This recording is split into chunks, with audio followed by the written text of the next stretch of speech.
What's going on, everybody? Welcome back. FantasyTeamAdvisors.com, bringing home the bacon, MLB DFS video. It is Sunday edition. It is September 7th. We are back. I'm bringing you some MLB today. We're going to go your first look. We're going to go all the games. We're going to break them down. We're going to look at pitchers. We're going to look at batters. We're going to look at everything. But NFL is back today too, so if you have not already checked out our NFL content, make sure you pause this video, go find the NFL videos for the main slate, for Sunday Night Showdown, for Monday Night Showdown, and get ready to have some fun. But today, if you've never been here before, we've already done 10,000 sims in the background. We're going to go through everything there, every single game that we can possibly play, except the Boston game because it's a showdown game. And then after that, we're going to have our other segment. So if you've never been here before, the other segments are going to be the matchup tool. So all of the batters that have a 10 out of 10 matchup rating through the first 10,000 sims, we're going to go through that. Followed by pitches be crazy. So we look at the teams that strike out the most and the pitchers going against them. And then finally, if you are here for sports betting, we'll have some sports bets for you for MLB. But we're going to mainly focus on NFL today. So I am very excited to bring it to you. And we try to have 2 giveaways every single day. And here's how you can win. First off, you got to like this video, you got to be a subscriber to the channel, and you got to leave a comment. You do all 3 of those, and this video right here gets a minimum of 50 likes. You will have a shot at a free week of FTA+. So that is a week of all sports. We have every single sport back for this week: MLB, NASCAR, NFL, PGA, and MMA. If this video gets a minimum of 100 likes, you'll have a chance at a free month, 150 likes, a free year, 200 or more likes on this video, you will have a shot at a lifetime pass worth $500. Second way to win. Somewhere in this video, there'll be a keyword or a key phrase. Be on the lookout for it, type it in, and have your second shot at a free week. So I did not have a video on Saturday. I mentioned why in the Discord. If you want to see and you want to get into the Discord and ask some questions and see everything else, it is down below in the description of this video. So go check everything out, along with everything we're going to talk about is down below. We also have a DraftKings League. I don't know if we're going to be able to run it. There's only 6 people in the new one. I thought there'd be more than that, so we'll definitely see. But if you have any questions about anything, get those down below or in the Discord. But we are going to see who the 2 winners are from Friday's video. Now, it was mainly focused on NFL. I get that because we only had less than 400 views, which is pretty low, 21 comments, 59 likes. So right here, even if this is the keyword, this is just going to be for a free week of FTA+. There you go. Jed Underwood, congratulations. You did have the keyword, but we are still going to re-roll it for the keyword after this one. So that being said, congrats. You know the drill. Please email me, dfshelp1@gmail.com. Say you are the 9-5 video likes winner. And then let me know your username on the website. If you do not have a username, I just need a username, email, and a password, and we'll get you set up. But we are going to re-roll it for the keyword, which you have a chance to win because you did have it. It was Friday, yay. There you go. Dodger Raj, congratulations. Friday, you are a winner of a keyword. You know the drill. Please email me. Now, with NFL starting, we do have a yearly pass worth $200. And I mentioned that no one had responded to me in email. I found out that my email was logged out on my phone.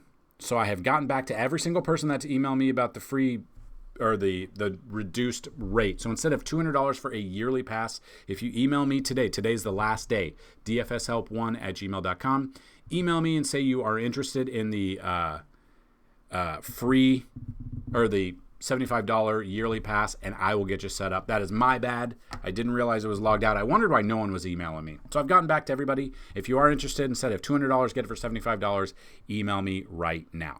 So we are going to go game by game. We've got a 2-game early slate here on DraftKings. I'm not really sure why, but we're still going to go through it. So looking at this, we've got Seattle at Atlanta as the first game, and then Cleveland at Tampa Bay as a weather problem. Now, Strider has struggled this year. He comes into this game right here, and it's not ideal. You can see 2.45, -9, -9. It's not been ideal. He has not faced Seattle this year. Seattle does strike out the 3rd most out of any team, so that is a plus side for him. Whether or not you want to continue with that or you want to go off of that, I completely get that. But Strider scares me a little bit. 2-gamer, I don't love this. Probably more sports betting, but he comes in with a 5 ERA, but does have 100 strikeouts. That's the problem. If you aren't going with him, the batters I would go with would be Cal Raleigh, obviously, Julio Rodriguez, Eugenio Suarez. Those would be my top 3 for Seattle. So that's what we're going to do. We're going to go pitcher by pitcher, and if there are certain batters, we're going to give you like our top 3 to top 5. Kind of the same thing, though. Luis Castillo has not been ideal for a while. The entire month of August, he wasn't really good. Outside of that, what we're looking for on DraftKings is a minimum of 20 fantasy points. Realistically, 25 to 30 is what we're looking for. He has not hit that since July 28th. Splits-wise, he has not faced the Braves this year. When he pitches on the road, he does have a 5.40 ERA, so it has been terrible for him. That's why it's very concerning here. Bats-wise, I'm looking at Acuna Jr., I'm looking at Matt Olson, I'm looking at Drake Baldwin. Those would be my top 3 there. Second game is Cleveland at Tampa Bay. My problem is there's a little bit of rain, but usually this year we have seen rain isn't really a problem here. It maybe goes away, but the ball flies out of this ballpark. It's Drew Rasmussen versus Parker Messick. Now, you come in with Rasmussen. He's kind of been up and down too. Against Seattle, a team that strikes out pretty well. He had 2 strikeouts, 6.85 fantasy points. He's faced Cleveland once this year, did get 16.5, went 6 innings, 5 Ks, 2 earned runs. 16.5 is not going to do it for you. It's not at all at 7,800. When he pitches at home, he does have a sub-3 ERA, so he is interesting to me. But Cleveland still, it depends, but if I'm using bats, I'm using Steven Kwan, I'm using Kyle Manzardo, and I'm probably using J-Ram. He is expensive, but this ballpark, like I said, it's very hard to contain the ball here. The ball flies out of there. If we're going with Parker Messick, because Tampa Bay's been pretty bad themselves, coming off a terrible start against Boston. Boston strikes out I think it was the 4th most when he faced them. 4th or 5th most, 3.2 innings. He had 82 pitches. He had 2 strikeouts, 2 walks. He was not effective, getting a lot of 3-2 counts, and they were able to hit him. Did have a great game here against Tampa Bay. His second game, it was at home, but he did have 6 strikeouts in there, went 7 innings. Now, my problem is he's 7,700. He is expensive, but we could look at him and be okay with that. Now, seeing is believing, as they say. Messick for tournaments I'm okay with, but again, weather being a concern does scare me. If I'm looking at Tampa Bay bats against Messick, Yandy Diaz, Junior Caminero, and probably Brandon Lau are the top 3 that I would look at. I'm really not playing this 2-game early slate. I'm just playing the main slate. I probably am not going to play much of the main slate. NFL is back, guys. I'm very excited. Now, if you've noticed, I just made $112 there between when I refreshed and now, because Xavier Worthy screwed a lot of people over, and DraftKings gave money back, which is awesome because I put a bunch of bets in. Xavier Worthy was in every single one of them. He got hurt right at the beginning of the game, which stunk. So I've got that and got Fanatics SportsBook as well, which we've been very excited about. So if you haven't signed up for a sportsbook yet, DraftKings, Fanduel, Fanatics, the links will be in the description of this video. Sign up, deposit a minimum of $20. They're going to match you. If you sign up for more than one of the books, so every book you sign up using our link and you deposit a minimum of $20, we are going to give you a month free of FTA Plus. So you just got to show me proof that you signed up, and you got to show me proof of the welcome email and your username, and we will get you signed up for FTA Plus. So that being said, we are into the main slate. We've got a 10-game main slate to go over right now. So, first game, we got the Dodgers at Baltimore. We got Clayton Kershaw versus Tomoyuki Sagano. Now, we have stacked against Sagano, I think, almost every single game this year. I think there's maybe been one that we did not. We stacked San Francisco against him last time, and it worked out. Now, we look at splits. He has not faced the Dodgers. When he pitches at home, he does have a 4.12 ERA, which is better than on the road, but he's going up against the Dodgers. I do not trust that. I would take the Dodgers bats here. And I would take Kershaw. So I would look at Kershaw as my pitcher, and then I'm probably looking at Freddie Freeman, Michael Conforto, probably looking at Mookie Betts and Shohei Ohtani, obviously. It just feels like one of those days Ohtani's going to absolutely go off. He pitches tomorrow, I think he pitches on Monday instead of when he was supposed to pitch like last Wednesday. I don't know why they skipped it. But I would go the Dodgers as a stack, and I would use Kershaw here. Don't overthink this one. That's what I'm going with in this one. Toronto at the Yankees is the next game. The Yankees have been up and down. They had a delay on Saturday, but we've got Max Fried versus Max Scherzer. So battle of the Maxes. I believe Scherzer just faced him, right? Yeah, back on July 22nd, 7.65, went 5 innings, only gave up 2 earned runs, 4 Ks, but had a walk. He didn't really do anything. He's faced him twice this year. He's only averaging 13.6, like I said earlier. Looking for basically 25 out of him. You look at splits when he pitches on the road this year, he has been better, but I don't trust it. I believe Stanton has 4 home runs against him. I would absolutely go with Stanton here. I would look at the Yankees bats. I would look at Judge. I would look at Stanton. I would look at Belly. I'm probably going Ben Rice as well. Just a full stack there. Pretty much, if you want to stack the Yankees and you don't know which ones to go with, I would go with everyone in this lineup outside of probably Wells and probably Volpe. I'm guessing that Wells sits and Escara does start this game. It's the day of rest for catchers, and usually that's what happens. You see a backup catcher starting on a Sunday. That's what I'm going with here. I think I'm going probably a Yankee stack and then Max Fried. I love Max Fried here. He struggled recently, but in the middle of July he had that blister issue, and then the last 3 starts have been really good. One was against Houston, one was against Boston, one was against Washington. Splits-wise, he's faced Toronto 3 times this year. He has struggled. 9.3 fantasy points. He's given up 9 earned runs there. You don't love to see that, but that was in the midst of his struggles with the blister. Coming right off the blister, the next start, 5.1 innings, gave up 6 runs. Okay?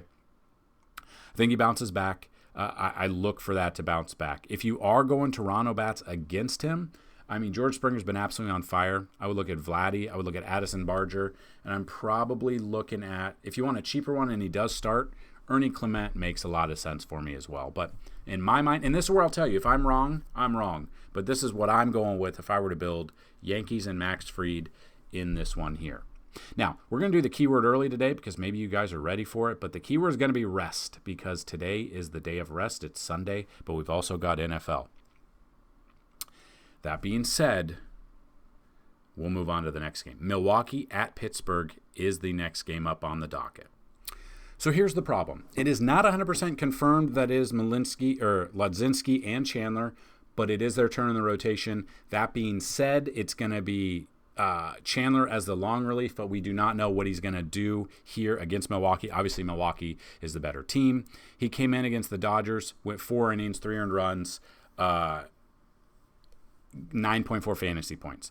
That's my problem here. Don't know when Bubba Chandler will come in and don't know how long he's going to come into this game. Then you got Mizorowski. So he somehow, we still know he made the I would go with, it's just been a struggle for him. He's going 4 innings. It's hard to get 5 innings here out of him. He's going the pitches, but they don't want to obviously put a lot of pressure on him. They're a good team. They're going to make the playoffs, obviously, barring some weird coincidence that they don't, but there's no way they don't. He has faced Pittsburgh once this year, 28.8 fantasy points, had 8 strikeouts in 5 innings. If he could match that, I love that. So I'm going to go with that one. I'm going to go Mizorowski. He is expensive. Hopefully he gets us a minimum of 6 innings. We'd love, but he's got a great matchup here. Then I would go Milwaukee bats. Bryce Terang, Sal Frelick, William Contreras if they're in there. I do like Yelich, but I think he's still... Is Yelich still day-to-day? I'm guessing he is. But, yeah, so he's day-to-day. Is he out? Is he going to be... Let's see. He's missed some time. News-wise, out of lineup, blah, blah. Yeah, I mean, they're really good. He's got back injury. I fully expect him not to be in there. I'm probably off of that. I'd go Mizorowski, and I'd go Milwaukee bats 100%. So the next game we've got the Mets at the Reds. Now again, this ballpark, the ball loves to fly out of here. Great American Small Park for a reason. It is Hunter Green, and I believe this is probably Kodai Senga's spot in the rotation, but he got sent down. So now we've got Brandon Sproat. Sprout? I have no idea. News-wise, yeah, I mean, he does have I don't trust him in this ballpark. We always talk about whether or not he's going to, if you take a pitcher that's never faced the team before, maybe you give a boost to him. At 5,900, I'm okay with taking him for tournaments because he has been ideal, but this ballpark does scare me. And then you have Hunter Green. So Hunter Green comes in, and he has faced 72 Mets batters in his career, 231 batting average, 20.8 K percentage. Coming off a great start against a great Toronto team at home. You'll get his splits. He has not faced the Mets this year. When he pitches at home, he's got a 1.75 ERA. He's just been really good. I do like Hunter Green. I wish he was a little cheaper than 10-1, but I'm okay with that a little bit. I think I'd go Hunter Green, and then I would go the Reds bats against a team that's never seen him before. I'd go Ellie De La Cruz. I'd go Cabrian Hayes. I'd go Austin Hayes. Those probably be my top 3. If you go against Hunter Green, you want to go with some Mets bats, Juan Soto, Pete Alonso, and Brandon Nimmo in this ballpark. I don't mind them. But for me, I'm going Hunter Green, and I'm going the Reds bats. That's the direction I would go if I were you in this game. But again, it's your money. You do your things. I completely understand that. That's where I would go. So the next game we've got the White Sox at Detroit. We've got Davis Martin versus Charlie Morton. Davis Martin versus Charlie Morton. Morton coming in. Both of them, he struggled. We have not used him this year. He had back-to-back good starts, one against Houston, one against Minnesota. Splits-wise, he does have a good matchup against the White Sox. He has already faced them once this year.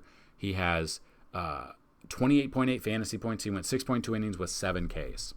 Now, looking at that, seeing when he did this. Was it when he was with the Orioles? Yeah, it was when he was with the Orioles and he pitched at home. His home and away splits they're pretty bad.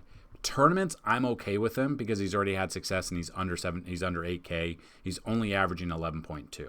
And then Davis Martin's not really doing much. We did stack the Minnesota against him. He only gave up 3 earned runs, 3 walks, 4 Ks. Splits-wise against Detroit, he's already faced them once this year, minus 6 fantasy points. They did let him go 5 innings, but he gave up 7 earned runs in that one. I kind of feel like Charlie Morton for tournaments I'm okay with, but I'd rather go Detroit bats against Martin. I'd go Kerry Carpenter. I would go Riley Green. I'd go Spencer Torkelson, be my top 3. But I love a full stack here. So Parker Meadows being back, I don't mind him. Colt Keith, Gleyber Torres, Torkelson, pretty much this entire lineup. Jahmai Jones. I'm going a full Detroit stack here against Davis Martin and then Charlie Morton for a little bit of tournaments. But there are other pitching options. We don't have to go completely with Morton here. We could just go, if you feel comfortable, just go Detroit bats. That's completely fine as well. The next game, we got Philly at Miami. You got Taijuan Walker versus Adam Mazur. I believe, I'm not really sure how you say his name. It has not been confirmed that it is him, but it's his turn in the rotation. Now, coming off a game against Washington, 10 hits allowed, 5 runs, 4 of them earned, 5 Ks. Didn't do much. I wouldn't use him. He's not gotten 10 fantasy points whatsoever, and he went 6 innings in that game. Do not trust him. A full Philly stack, I'm okay with. Taijuan Walker for tournaments, I'm okay with, but he has struggled this year. He is cheap. He has struggled splits-wise. He's faced Miami. He didn't do anything against them. I'd rather just go Philly bats and just completely avoid the pitching in this one. So Philly bats, Schwarber, Harper, Marsh, pretty much this entire lineup. Bohm, Kepler, Real Muto. Just give me everyone in this lineup. And I don't want Taijuan Walker. I could see Miami hitting some great balls here too. I would look at Augustin Ramirez, Maximo Acosta, Otto Lopez, Xavier Edwards, Heriberto Hernandez. I don't mind a stack there. Just wait for the lineup to come out. Full Philly stack. Look at some of the Miami bats as well. I don't trust either pitcher here. I don't think even in a tournament does it make sense whatsoever. Just complete stack against them and just hopefully count your bacon after that. Next game, we've got Minnesota at Kansas City. Now, you guys are aware that Kansas City ballpark, it's the biggest outfield in the majors. The ball stays in there. It is a pitcher's ballpark. I don't trust either pitcher. I'd rather go the bats. Twins bats, Byron Buxton, Cody Clemens, and Matt Wallner are the top 3 that I would use there for Minnesota. Kansas City, I love Bobby Witt Jr. He's one of the biggest head-to-head BVP here. He's got doubles. I think he has a couple triples and a home run against Bailey Ober. So I'd go Bobby Witt Jr. I'd go Vinny Pasquantino. I'd go Salvador Perez. Maikel Garcia and Mike Yastrzemski would be my full Kansas City stack there against Ober. Don't overthink it. I'm not going Lorenzen. I'm not going Ober whatsoever. Next game, we've got San Francisco at St. Louis. We've got Sonny Gray versus Kai Wei Tang, I believe. Now, Sonny Gray, when he's pitching at home, I believe he is better. Home, it's still 398. He's averaging 17.1, but he did have a bad game against the Athletics at home. 1.7 fantasy points, not enough. But against Pittsburgh, we took him 24.15. Splits-wise, he has not faced San Francisco this year. In his career, 83 plate appearances, 254 batting average, 25.3 K percentage. So the K percentage is up there against them. I do wish this game were in San Francisco a little bit, but he does struggle on the road. 9,600 is wildly high for me here for Sonny Gray. He has been good at home, though, except for when he pitched against the Yankees and then when he pitched against the Athletics in his past couple of games. And then a couple of these games, Miami and San Diego, he did not do well. I don't see how I can put my money on a $9,600 Sonny Gray in this game. And then it's not 100% confirmed that it is Tang. It is his turn in the rotation. He has struggled, though. He's got a 7 ERA. You can see he had a good game against Washington, a good game in Colorado, but a bad game against the Mets, a really bad game against San Diego, and another bad game against San Diego. I'm probably off of him. I'm not probably off of him. I'm off both of these pitchers. Don't get it twisted. I'm off both of these pitchers combined. If I'm looking at San Francisco bats against Sonny Gray, I'm looking at Devers. I'm looking at Matt Chapman. I'm looking at Elliot Ramos as my top three. Probably Willie Adames and maybe Patrick Bailey if he's in there as well. But St. Louis bats against Tang, whether or not he goes 5 innings or less, then the bullpen comes in. I would look at Ivan Herrera. I think he'll get the start today. We'll see. I would look at Lars Nootbaar. I'd look at Jordan Walker. Thomas Saggese I would look at a little bit. And maybe Victor Scott if he's in there. Just depends. I don't love this game a lot, but I don't like the pitchers, either pitchers whatsoever. Give me the St. Louis as a little bit more, but I could see this be a high-scoring game as well. Then we got Washington and Chicago. It depends how the weather's going to go, if it's going to be the Windy City or if it's not going to be the Windy City. But we've got Colin Ray right now. It's not been confirmed that it's Colin Ray, but it is his turn in the rotation. He has not done well coming off back-to-back. Like pretty much he has not had a good, decent game since August 9th against St. Louis. Splits-wise, he's faced Washington overall, they're not a good team, but he's already faced them once this year, 5.1 innings, no earned runs, got 11.8 fantasy points, which was not enough. If you want to throw him in a tournament, I'm okay with that, but he still has a 4+ ERA at home. I'm probably off of him. And then Alvarez comes in. He had one start against against Miami, 21.45. That's not bad, to be honest. 6,300 against the Cubs. You could throw him in tournaments because he did go 5 innings. We saw 80+ pitches out of him. They've never seen him before. He's a lefty. I'm okay with that. But again, the Cubs are offense. They were really good. They've slowed down, but they still can put up runs like we saw on Friday. Looking at that, tournaments at 6,300, I'm okay with. But if you don't trust that and you want to go bats on both sides, like James Wood, Luis Garcia, maybe a little bit of Josh Bell and C.J. Abrams for the Nats, and then Cubs bats against a lefty, I would look at Michael Busch. I would look at Dansby Swanson. I don't mind Carson Kelly. Maybe Willie Castro as well. I do not trust. I don't trust Colin Ray if it is in fact him. Velasquez for tournaments I'm okay with, but this just feels like one where we don't want to take a pitcher here. We'd rather go the bats. And then the final game on the main slate, we've got Houston at Texas, Battle of Texas. Let's see who's bigger, who's better, who's more awesome. It just depends. We've got Luis Garcia versus Patrick Corbin. So we stacked against both of these pitchers. We took Luis Garcia. He was our picture and picture of the article and video back on September 1st. He went up against the Angels, got 21.7. It's his first start. We didn't know how deep he'd go into the game. 6 innings there, 79 pitches, 3 earned runs, but 6 strikeouts. That's all we've got. That's all we've got off of him. In his career, 24 plate appearances against this Texas team, 174 batting average, struck out 37.5% of those batters. So he's been in a great spot here. And then we stacked Arizona bats against Corbin. That's the game where I wanted Ketel Marte to hit a home run to win $750, and that's the game he did it in. So it's been 6 days since then. Last Monday, I do recall, he gave up 5 earned runs. My Arizona stat came through for us in DFS, and hitting home runs came through for us in that game there. Corbin's been up and down. You can see, against Arizona, they don't hit lefties very well. Well, guess what? They did. Then he dominated the Angels. Then he got dominated by Kansas City, dominated by Toronto. Not good here. Splits-wise, he has not faced the Astros this year. In his career, 90 plate appearances, 284 batting average. This year, when he pitches at home, he's got a 3.20 ERA, so he has been better at home. I still don't trust that. I think I'd rather go the Astros bats, just because they're obviously a better hitting team. Yordan Alvarez normally smashes lefties a lot better. I would look at Yordan. I would look at Altuve, especially if he's leading off. I would look at Carlos Correa, Yainer Diaz, and probably Christian Walker in this one. If I'm looking at Texas bats, which I'm probably not going to, but if I were to, Wyatt Langford, Jake Berger, Josh Smith or Josh Young, I don't mind, but I kind of like Luis Garcia here, and I like the Astros as a stack.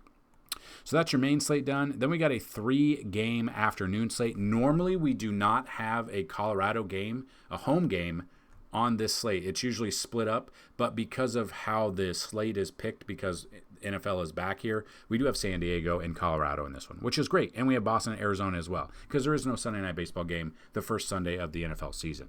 So we got San Diego at Colorado. We've got Dylan Cease versus Tanner Gordon. Give me all of the San Diego bats and give me Dylan Cease here. Tournaments for Dylan Cease, because it is in Coors and he has struggled this year, I'm okay with. But Colorado strikes out the second most out of any team. Curious if he's faced them this year. I'm guessing he's faced them at least once. He is not. Overall, 46 plate appearances, 175 batting average. He struck out 45.7% of those batters. Give me Dylan Cease and give me Machado, Tatis, Luis Ariz a little bit, I guess. Gavin Sheets if he's in there. Ryan O'Hearn, Ramon Laureano. Give me a full San Diego stack and give me Dylan Cease against Tanner Gordon in Colorado. Then you got the Athletics at the Angels. You've got Luis Severino versus Mitch Ferris. So Ferris came in, pitched against Kansas City last start, 5 innings. He did pretty well, 16.25 at 5,500. They've now jumped his price up to 8,000. I don't like that. I don't like the huge jump there.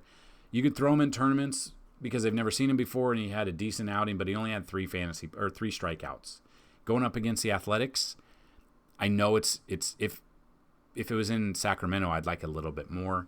I don't trust that. And then you got Sevy. So Sevy on the road has been better than at home. You can see he's cut his ERA in half. He's 6,700, and the Angels strike out the most out of any team. Give me Sevy and give me some of these A's bats. Nick Kurtz, I know it's a lefty-on-lefty matchup. I'm okay with that because Ferris might not stay in the game very long. Give me Soderstrom. Give me Langoliers. Give me Rooker and Lawrence Butler. Give me a full athletic stack here, and Sevy as my starting pitcher. I do not trust Ferris. I would if he was not 8K, but they've bumped his price up pretty massively here. Then you got the last game. You got Boston at Arizona. This ballpark, I don't love it. It is Brian Bayo. In this game for Boston, it is Ryan Nelson. Also, Bayo, 15 plate appearances against Arizona. That's it. 286 batting average. Ryan Nelson, 23 plate appearances, 130 batting average. Bayo this year comes in with a 307 ERA. Splits-wise, he has not faced Arizona. This ballpark, I don't love it for pitchers. He does have a better ERA on the road, though, but he is almost 9K. So 9K, basically, you need 2.5 times value. You need 25 fantasy points. He's hit that once in the last month and a half, or almost 2 months. That's a problem for me. I'm probably off of pitching here. Ryan Nelson is coming off a good start against St. Louis. Splits-wise, he has not faced Boston this year. When he pitches at home, he does have a better ERA of 2.6. Take Ryan Nelson for 7,500 for tournaments. I don't mind that whatsoever. But if you are one of those that you don't want to take the bats, or pitching, you just want to take the bats, Boston bats, Trevor Story, Alex Bregman, probably Nate Lowe. I don't mind those 3, especially in this ballpark. Nate Lowe against a righty, I'll take that all day. And then Arizona bats against Bayo, Corbin Carroll, Ketel Marte, Geraldo Perdomo. Those would probably be my top 3 in that one. So there you have it. That is the breakdown of all 3 slates. Hopefully it was helpful for you. If it was, hit that like button, hit that follow button. Make sure you go find that keyword that we talked about. It is now, in this article right here, we have the top 3 BVP bats of the day and one of our top 3 stacks down below. That'll also help us out. If you want to help out the channel and you don't have monetary means to help out the channel by donating or signing up for FTA Plus, watching these videos in their entirety every single day, clicking on the ads and engaging with the videos and leaving comments helps us out way more than you guys might understand. So if you could watch these videos a couple times a day, that would be amazing. Let me put it that way. So we are going to do our other segments. We call them, this is our matchup tool. So all of the batters that have a 10 out of 10 matchup rating, we're going to talk about right now. Now, these are through the first 10,000 sims. So when the main slate locks, that is about an hour or so, we put 20,000 sims for you. So hopefully it helps you out, but things can change a little bit. Right now, through first 10,000 sims, there's not a ton of 10 out of 10s. So they are as follows. Number 1 is Aaron Judge. Number 2 is Ohtani. 3 is Tatis. 4 is Machado. 5 is Gavin Sheets. 6 is Ramon Laureano. 7 is Luis Arraez. 8 is Ryan O'Hearn. 9, J-Rod. 10, Josh Naylor. 11, Bo Bichette. 12, Jorge Polanco. 13, Yordan Alvarez. 14, Vladdy Guerrero. 15, Vinny Pasquantino. And 16 is J.P. Crawford. So you can see 6 batters in a row for San Diego make out the top 8. Then it's Seattle. So it is in a good spot there. We don't have a ton of 10 out of 10s, but we're going to continue to rock and roll for you. So now we're going to do pitchers be crazy. So what this is we look at the bottom 5 teams that strike out the most and the pitchers going against them. Whether or not you want to do DFS or sports betting, completely up to you. Number 1 is Luis Severino at the Angels. Angels strike out 9.87 times per game, 9.79 at home. Number 2 is Dylan Cease at Colorado. It does scare me because it's in Coors, but the Rockies strike out 9.3 times per game, but only 8.79 at home, so always pay attention to that. Number 3 is Spencer Strider versus the Mariners. Mariners strike out 8.91 times per game, 8.95 on the road. Number 4 is Max Scherzer at the Yankees. The Yankees strike out 8.84 times per game, 8.07 at home. And then number 5 is Ryan Nelson versus Boston. Boston strikes out 8.82 times per game, but 9.86 on the road. So if you read this, I'm a little bit scared to use Scherzer against the Yankees. Strider has struggled all year. Cease is in Colorado, so pay attention. Ryan Nelson versus Boston on the road and Luis Severino versus the Angels at home. I don't mind that whatsoever. Then we're going to do Makin Bacon. So what this is we are looking at some of these batters. So whether or not you want to target them for 1+ hit, 1+ RBI, 2+ bases, maybe even parlay it up to 1+ home run like we did the other day and won $750. Completely understandable. But here are some of the bats that I would use today. Don't parlay all of them together, obviously, but you can parlay some of them. Number 1 is Manny Machado. 2 is Fernando Tatis Jr.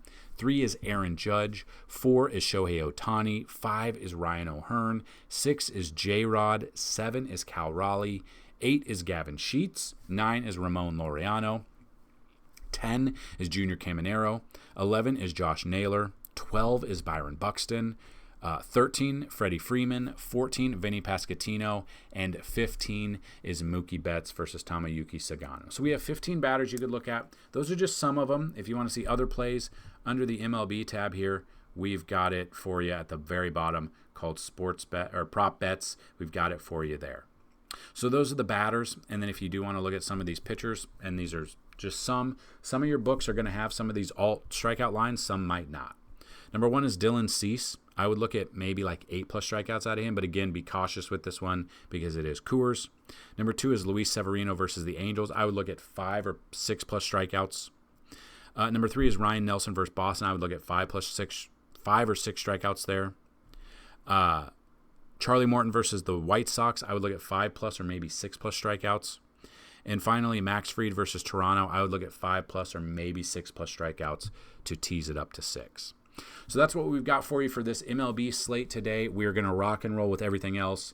NFL content is coming towards you. So good luck today, whether or not you're playing DFS, sports betting, MLB or NFL, NASCAR, whatever it is. Let's have a great day. Hopefully you guys have a great or had a great weekend.